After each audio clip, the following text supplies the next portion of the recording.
আসসালামু আলাইকুম। সবাইকে শুভেচ্ছা জানাচ্ছি। মাসুম মাহবুব। দেখছেন ওপেন দ্য ইউটিউব চ্যানেল এবং মাসুম মাহবুব ফেসবুক পেজ। পুরো পৃথিবী শোকে আচ্ছন্ন। Disconnected. শেষ বিদায় জানানো হচ্ছে মুসলিম উম্মার অন্যতম লিডার, স্কলার।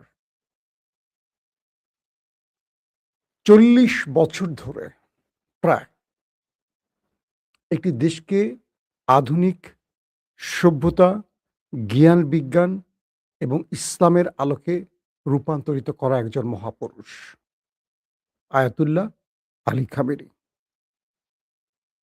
শিয়া সুন্নি ব্যবধান যারা তৈরি করছেন তাদের বাইরে গিয়ে এই বিশ্ব নেতাকে পৃথিবীর ১০০টি দেশ শ্রদ্ধা জানাতে উপস্থিত হয়েছে ইরানে। বলা হচ্ছে ২ কোটি মানুষের বেশি কেবল শোক জানাতে জমা হয়েছে এই দেশটির ভেতরে। শুধু ইরান নয়, এটি চলবে ইরাকেও। পুরো ইরাক জুড়ে স্তব্ধ শোকে সকল মানুষ। ইরাকের মেয়র নিজে জানিয়েছেন পুরো জাতি, ইরাকের কথা বলছি, নট ইরান, ইরাকের পুরো জাতি তাকে শ্রদ্ধা জানাবে, কারণ খামেনির মরদেহ ইরাকেও যাবে। যখন পৃথিবীর সবচেয়ে বড় সন্ত্রাসীরা, আবারও বলছি, যখন পৃথিবীর সবচেয়ে বড় সন্ত্রাসীরা, বুঝছেন তো কাদের কথা বলছি, তারা এই ব্যক্তিকে সন্ত্রাসী আখ্যা দিয়েছিল, স্ট্রাইক চালিয়ে হত্যা করেছিল, এবং তারা তাকে হিরো থেকে জিরো বানাবার যে চেষ্টা করেছিল, আজ তারা নিজের চুল নিজেরা ছিঁড়ছে এ কারণে যে একজন মানুষ বেঁচে থাকার চেয়ে মৃত অবস্থায় আরো বেশি তাদের জন্য আতঙ্কের, সম্মানের, গর্বের এবং অহংকারের হয়ে দাঁড়ালেন কি করে। মার্কিন একটি টুইট বার্তায় দেখলাম একজন লিখেছেন, হয়তোবা ট্রাম্পের নিন্দুক হতে পারে, যে ট্রাম্প, তুমিও তো ওপারে যাবে, আমরা দেখতে চাই তোমার জন্য কত মানুষ উপস্থিত হয়। আর পৃথিবী দেখছে আয়াতুল্লাহ আলী খামেনির জন্য ২ কোটিরও বেশি মানুষ উপস্থিত হয়েছে। পৃথিবীর ১০০টি দেশের গুরুত্বপূর্ণ লিডার সেখানে পৌঁছে গেছে। প্রতিটি মানুষের চোখ ভেজা, কাঁদছে অঝরে মানুষ। এক আকাশ বৃষ্টির চেয়েও যেন অজস্র মানুষের চোখের পানি বেশি, সেটা খোদ ইরানে এখন দেখা যাচ্ছে। একজন মানুষ শহীদ হয়ে পৃথিবীকে কি বার্তাগুলো দিয়ে গেল, কান পেতে শুনছেন, দেখছেন। যখন পুরো পৃথিবী কাঁদছে, আমাদের বাংলাদেশের তথাকথিত ইহুদিদের দালাল, আমি বলবো কি বলছে শোনেন, আমরা একটু ভিডিওতে দেখাই আনি আপনাদের। কেন খমিনির জানাজা যেতে হবে? আপনারা কি এতই দেউলিয়া হয়ে গেছে? রাজনীতি করতে করতে এতই নিশ্চয় হয়ে গেছে খমিনির জানাজা আপনাকে পাঠাতে হবে? স্পিকারকে পাঠাইছে, এটাও অন্যায় করেছে। স্পিকার মুসলিম একজন, কখনো কাফের মুশরিকদের, খারাপ ইহুদি খ্রিস্টানদের চেয়ে বেশি খারাপ এরকম জঘন্য জাতের কাছে জানাজা পড়ার জন্য যাওয়ার কোনো অধিকার নাই কোনো মুসলিমের। আমি মনে করি স্পষ্ট কথা, এদের সাথে, এই শিয়া রাফেজিদের সাথে আমাদের কোনো আপোষ নাই। এই রাফেজি খমেনি চলে গেল 9 তারিখে জানাজা, তাই না? আমি পুরো বক্তব্যটা শোনাতে চাই না, আমার ফেসবুকে পাবেন, আমি দিয়েছি। দাড়ি, পাঞ্জাবি, টুপি, দেখেছেন? একটা ছোট ঘটনা শোনাই আপনাদের। বাইতুল মুকদ্দাস যে মুক্ত করেছিলেন, মনে আছে? সালাউদ্দিন আইয়ুবীর নাম। সালাউদ্দিন আইয়ুবী, তিনি যখন, মানে কি বলবো, তার শাসন ভার পরিচালনা করতেন, বিভিন্ন জায়গায় তার গোয়েন্দা পাঠাতেন। তো একবার 2 গোয়েন্দা এসে তাকে জানালো, সালাউদ্দিন আইয়ুবীকে, যে মুসলমানরা আর জিহাদের ময়দানে যেতে চায় না, কারণ মুসলমানদের স্কলাররা মসজিদে মসজিদে মুসলমানদেরকে জিহাদকে জঙ্গি বা মৌলবাদী ব্যাখ্যা দিয়ে পুরো অঞ্চলে আমাদের স্কলাররা মুসলমানদেরকে বোঝাচ্ছে যে এই যুদ্ধ করা এগুলো হলো জঙ্গির কাজ, মৌলবাদীদের কাজ। এখন যেটা আমাদের দেশে দেখেন না, আলেমদেরকে ইসলামিস্টদের জঙ্গি বা মৌলবাদী বলে। আওয়ামী লীগ 15.5 বছর বলেছে, এখনো কেউ কেউ বলে, শুনছেন না আপনারা? তো সালাউদ্দিন আইয়ুবী বলছে কারা এটা করে? তো তার গোয়েন্দারা বলল যে এমন এমন এমন কয়েকজন আছেন। তো একবার সালাউদ্দিন আইয়ুবী একটি মসজিদে, ওই যে যেই স্কলার চমৎকার করে এই কথাগুলো বলছেন যে লড়াই করা হলো জঙ্গিদের কাজ, মৌলবাদীদের কাজ, মুসলমানরা এখন মসজিদে থাকবে, মসজিদে মসজিদে মানুষের দাওয়াত প্রচার করবে, আর লড়াইয়ের ময়দানে যেতে পারবে না। তো সালাউদ্দিন আইয়ুবী সেই মসজিদে গেলেন পোশাক পরিবর্তন করে এবং তার পরিচয় লুকিয়ে। তো মসজিদে যখন মিম্বারের খুব কাছে বসলেন সালাউদ্দিন আইয়ুবী, বসে তিনি ওই ব্যক্তির আলোচনা শুনছেন। ধরেন শুক্রবার জুমার নামাজের খুতবায় দুর্দান্ত করে কোরআন হাদিসের একটার পর একটা রেফারেন্স দিচ্ছে, প্রতিটা কোরআন হাদিসের রেফারেন্স তার মুখস্থ। বুঝতে পারছেন? অসাধারণ এক স্কলার, দেখতেও সেই রকম চেহারা, প্রতিটা লাইন বলতে পারেন। প্রতিটা কোরআনের আয়াত এবং হাদিসের ব্যাখ্যা দিয়ে তিনি বোঝাচ্ছেন কেন মুসলমানরা জিহাদের ময়দানে যাবে না, কেন মুসলমানদের জিহাদের ময়দানে যাওয়া হারাম, লড়াই করা হারাম, রক্তপাত করা হারাম, তিনি ব্যাখ্যা দিচ্ছেন। তখন সালাউদ্দিন আইয়ুবী তাকে বললেন, আপনার হাতটা বাড়ান, আমি আপনার হাতটা একটু দেখতে চাই। কারণ তিনি তো ইহুদি খ্রিস্টানদের সাথে লম্বা যুদ্ধ করেছেন। তিনি হাত দেখে একটা বিশেষ চিহ্ন খুঁজে পেলেন এবং পকেট থেকে খঞ্জর বের করে একটা কোপে সেই স্কলারের হাতটা কেটে ফেললেন। তিনি ছিলেন কে জানেন? ইহুদিদের এজেন্ট। মানে ইহুদিরা এরকম মুসলিম স্কলার বানিয়ে মুসলমানদের মধ্যে পাঠিয়েছে যাতে করে মুসলমানরা লড়াইয়ের ময়দানে আর না আসে। কারণ তখন মুসলমানদের সাথে কেউ লড়াই করে পারত না। বুঝতে পারছেন? তো আমাদের সাম্প্রতিক সময় বাংলাদেশের অবস্থা দেখেন, যারা একটু ইসলামিস্ট, যারা একটু হুজুর বা যারা আল্লাহ খোদাকে বিশ্বাস করে, তাদেরকে কি বলা হয়? তারা নাকি জান্নাতের টিকিট বিক্রি করে, একটা রিউমার ছড়ানো হয়। কেউ বলে কেউ নাকি এরা নাকি জাহাজের টিকিট বিক্রি করে, কেউ বলে। এই যে ইসলামিস্টদেরকে বিভিন্ন তকমায় ন্যারেটিভে আটকানো হয়, কাজগুলো কিন্তু ওই ইহুদিদের শেখানো পরিকল্পনা থেকে হয়। এই আলেমের বক্তব্য শুনছেন? তিনি বাংলাদেশ সরকারের স্পিকার এবং জামাত ইসলাম দুজনের সমালোচনা করছে যে ওরা কাফের, ওদের জানাজা যাওয়া নাকি হারাম। এই বক্তব্যই তো আমেরিকা চায়, এই বক্তব্যই তো ইসরায়েল চায়। সেই ইসরায়েল আমেরিকা খুশি হয় এমন বক্তব্য দিচ্ছেন আমাদের আলেম সাহেব। তাকে সবাই চেনেন, আমি নামটা উচ্চারণ করতে চাই না। বুঝতে পারছেন? লম্বা পাঞ্জাবি, দাড়ির মধ্যে কি থাকতে পারে? পাঞ্জাবি দেখে আর কোরআন হাদিসের ভুল আয়াত শুনে কেউ ভাববেন না এরা বেহেশতের টিকিট দেবে, জাহাজের টিকিট দেবে। কেউ ওটা ভাববেন না। মনে রাখবেন, পৃথিবীতে মুসলমানদেরকে বিভাজিত করার জন্য ওরা এরকম হাজারো স্কলার তৈরি করে রেখেছে। আপনারা বলেন জাকির নায়েক ইহুদিদের দালাল, যারা এই কথাটা বলে তারাই আসলে ইহুদিদের দালাল, হয়তো আপনি জানেন না। আসেন মূল প্রশ্নে আসি। পুরো বিশ্ব নেতারা আসছেন কোথায়? ইরানে। পুরো অনুষ্ঠানটা ইরান এত চমৎকারভাবে গুছিয়ে প্রচার করছে, আপনি কল্পনা করতে পারবেন না। এত রাষ্ট্রনায়ক, এত মানুষের মধ্যেও পুরো ইরান এমন একটি দিক প্রমাণ করছে। দেখেন, প্রতিটা দেশ যখন খোমেনির কফিনের সামনে দাঁড়াচ্ছে, তখন এক একটি দেশের জন্য এক একটি কোরআনের আয়াত তেলাওয়াত করা হচ্ছে। বুঝতে পারছেন?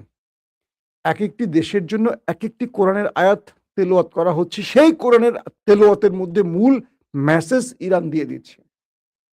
যখন সৌদি আরব শোক জানাতে গেল, তাদের প্রতিনিধি পাঠালো, তখন কি হলো দেখেন। সেখানে প্রথম আমরা আফগানটা দেখি। যখন আফগানের প্রতিনিধি গেল শোক জানাতে, তাদের প্রতিমন্ত্রী আফগানের আমির খান মুত্তাকিন এবং তাদের পুরো টিমটি সেখানে গেল। তখন সেখানে যেই তেলাওয়াত হচ্ছে, কারি সাহেব তেলাওয়াত করছেন, সেটি হলো সূরা ফাতার প্রথম আয়াত। আল্লাহ রাব্বুল আলামিন সেখানে বলছেন, নিশ্চয়ই আমি আপনাকে, আল্লাহ রাসূলকে বলছেন, একটি পরিপূর্ণ বিজয় দান করেছি। মানে ২০ বছর পর আফগান আমেরিকার বিরুদ্ধে বিজয় পেয়েছে। আর এটাকে ইঙ্গিত করে বলছেন এই অনুষ্ঠানে কারি সাহেব এই আয়াতটি পড়ছেন আফগানদেরকে প্রশংসা করে যে আল্লাহ তাদেরকে একটা বিজয় দান করেছে। আসেন, যখন সৌদির প্রতিনিধি দল আসলো তখন সেখানে কারি সাহেব পড়া শুরু করলেন সূরা আল ইমরানের ১৩ আয়াত। কি বলা আছে? তোমাদের জন্য ইতিমধ্যে দুটি বাহিনী মুখোমুখি হওয়ার মধ্যে একটি নির্দেশ ছিল, অর্থাৎ তোমাদের সামনে দুটো বাহিনী মুখোমুখি হয়েছে, একটি আল্লাহর দল বা ইমানদারদের দল আর একটি কাফেরদের দল। খেয়াল করবেন, তো একটি আল্লাহর পথে যুদ্ধ করছিল, অন্যটি কাফেরদের পক্ষে যুদ্ধ করছিল। তারা নিজেদের চোখে দেখছিল, অর্থাৎ সৌদি আরব দেখছিল আমেরিকা ইসরায়েল যুদ্ধ করছে, মানে কারা কাফের আপনারা তো বুঝতে পারতেছেন। সৌদি আরব, কাতার, কুয়েত, বাহরাইন, জর্দান সবাই দেখছিল। এটাকে বোঝাচ্ছে একটি আল্লাহর পথে যুদ্ধ করছিল, অন্যটি কাফেরদের পক্ষে। তারা নিজেদের চোখে দেখেছিল যে তাদের সংখ্যা তাদের নিজেদের সংখ্যার চেয়ে দ্বিগুণ ছিল। অর্থাৎ আরব দুনিয়া বসে বসে দেখছিল ইরানের চেয়ে আমেরিকা ইসরায়েলের সংখ্যা অনেক বেশি ছিল এবং তাদের সংখ্যার চেয়ে দ্বিগুণ ছিল, এটা বলা হচ্ছে আয়াতে। কিন্তু আল্লাহ যাকে ইচ্ছা তাকে বিজয় দ্বারা সাহায্য করে। এই দ্বিগুণ সংখ্যা নিয়েও ওরা বিজয় লাভ করেনি, বিজয় লাভ করেছে ইরান।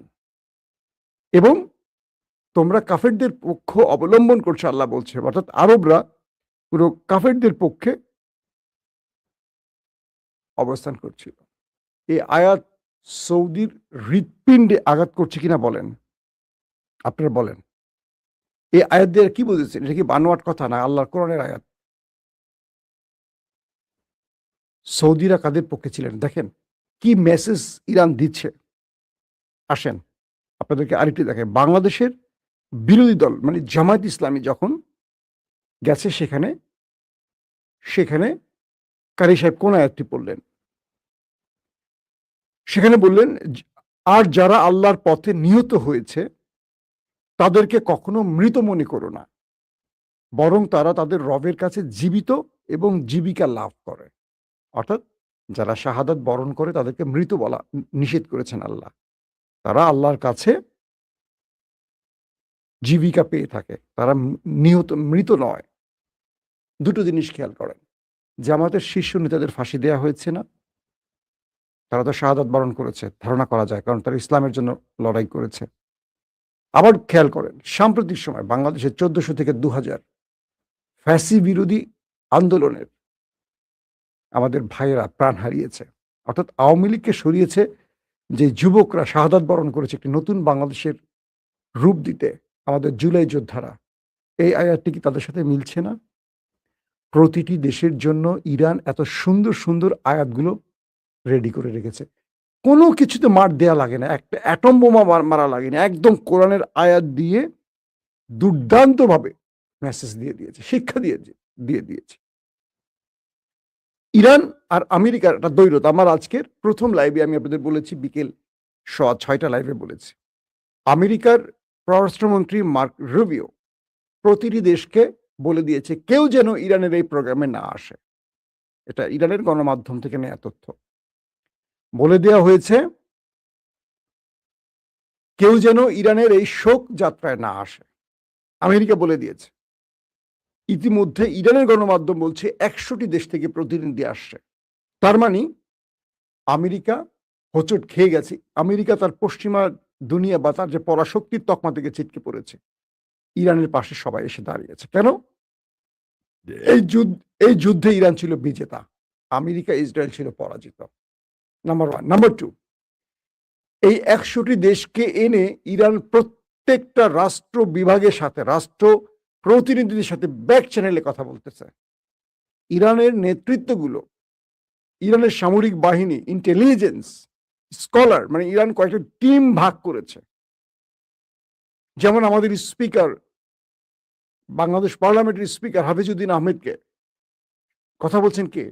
ইরানের স্পিকার বাকের গালিবাফ, যার নামটি শোনেন সবচেয়ে বেশি এখন, মানে সবচেয়ে বড় লিডার যাকে বলা হয় এই মুহূর্তে আলোচনার।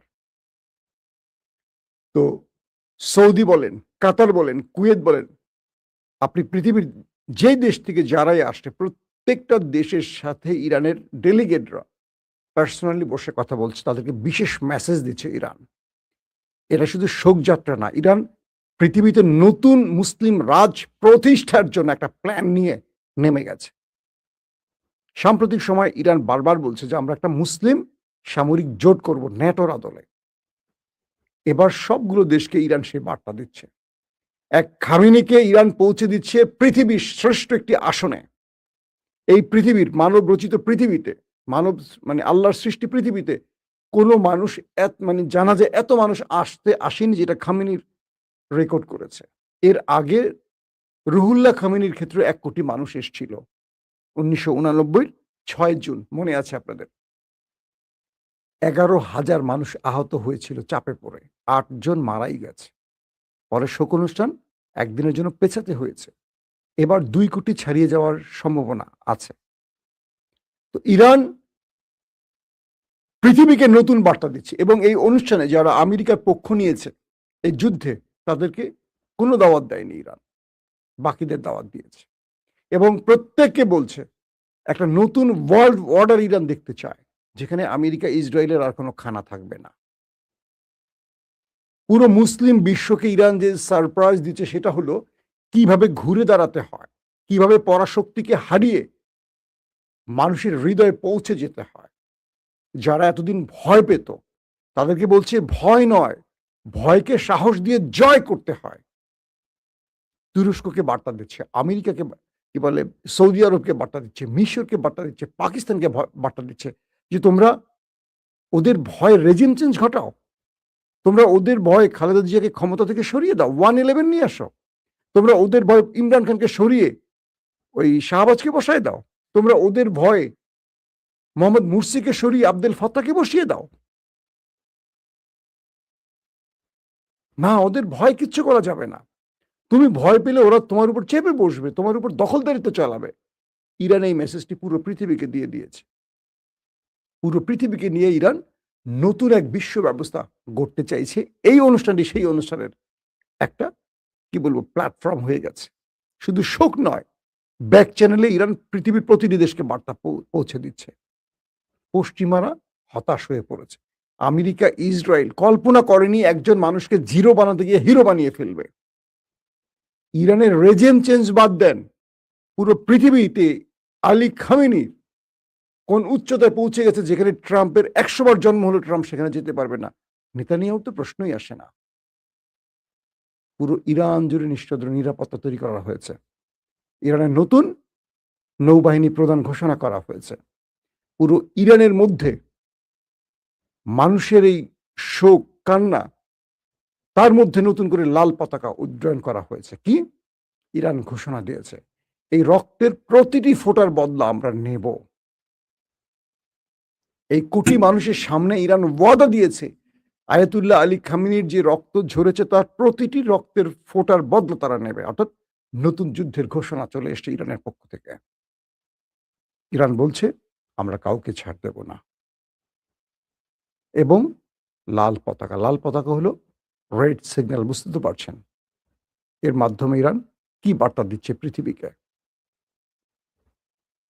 এখন এই নতুন পৃথিবীতে বা নতুন ইরানের যাত্রাটা আমেরিকা এবং ইসরায়েলের জন্য সবচেয়ে আতঙ্কের হয়ে যাচ্ছে। কারণ আমেরিকা এবং ইসরায়েল কখনো এই জায়গায় দেখতে চায় নাই খামেনিকে, তারা তাকে জিরো বানিয়ে মারতে চেয়েছিল। আর খামেনি পুরো পৃথিবীকে সারপ্রাইজ দিয়ে গেছে, একটা জীবন দিয়ে পুরো